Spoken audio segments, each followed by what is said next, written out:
ایک دفعہ ایسا ہوا کہ حضرت ابراہیم ادھم رحمۃ اللہ ایک باغ کے قریب سے گزر رہے تھے۔ باغ سے ملحق ایک نہر تھی۔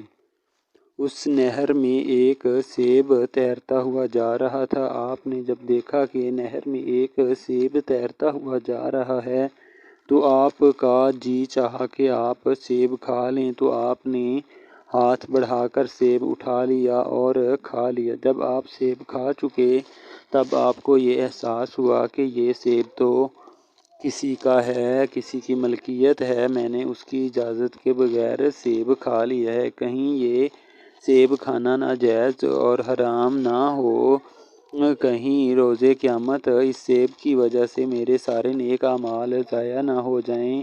اگر اللہ نے مجھ سے اس سیب کے بارے میں سوال کیا تو میں کیا جواب دوں گا؟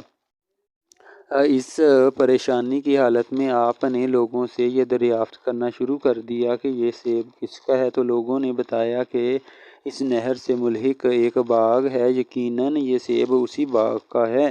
اس باغ کی کچھ ٹہنیاں نہر کی طرف آئی ہوئی ہیں اور بعض اوقات سیب نہر میں گر جاتا ہے اور پانی کے ساتھ بہتا ہوا ادھر آ جاتا ہے۔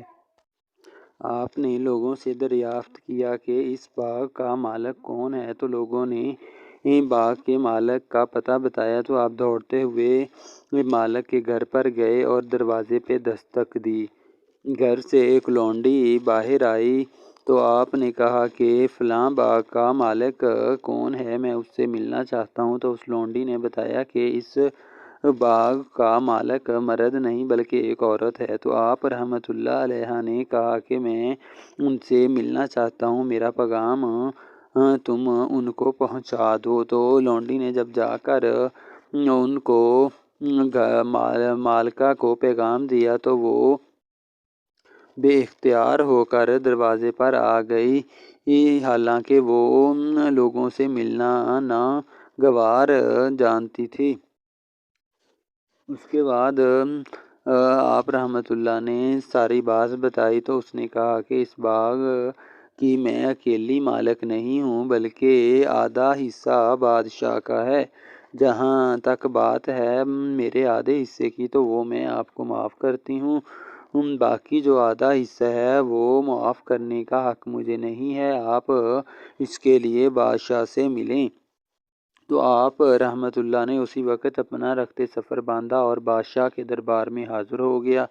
بادشاہ کو کہا کہ میں نے آپ کے باغ کا جو ہے ایک سیب کھایا تھا، سیب کا آدھا حصہ جو مالکہ کا تھا وہ اس نے معاف کر دیا ہے، آپ بھی معاف کر دیں یا مجھے سے قیمت لے لیں اور مجھے معاف کر دیں کہ میں نے آپ کی اجازت کے بغیر آپ کے باغ کا سیب کھا لیا۔